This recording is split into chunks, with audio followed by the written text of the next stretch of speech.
I pazi ljudi, danas ćemo praviti tutorial kako napraviti top u Minecraft. Za početak, ovo su vam, znači, početni itemi. Vidite tako. I sad što treba uraditi jeste pravite ovako 3 bloka i 9 na ovom.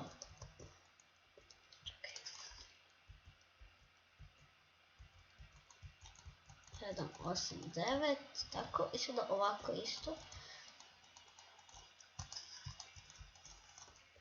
Tako. Sada 1, 2, 3, 4, 5, 6, 7, 8, 9, ok.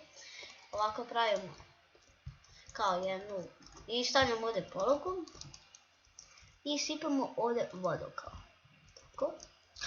Čekajte, nije dobro. Ok. Ovdje stavite polugu, tako. I sada ovdje stone slab. Tako. Sad TNT. I ovdje stavite 2 cobblestone i povučite ovo ovako crven kamen do ove poluge. Onda stavite ovdje samo jedan crven kamen i uzmete ova, ne znam kako se zove, i stavite ovako 4 tih. I onda povučete samo crven kamen do ovdje, znači do ovog TNT-a. I da, nisam još uradio, ovo povučete do kraja. Tako.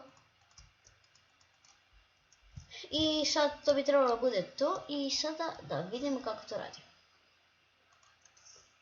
Vidite, prvo se aktiviraju ova 2 TNT-a pa onda ovaj zadnji. I vidite, to je kao ta 2 TNT-a su odbacili ovaj jedan i vidite šta je to radilo. Znači, nadam se da vam se svidjelo i da ova epizoda i vidimo se u sljedećoj. Ćao!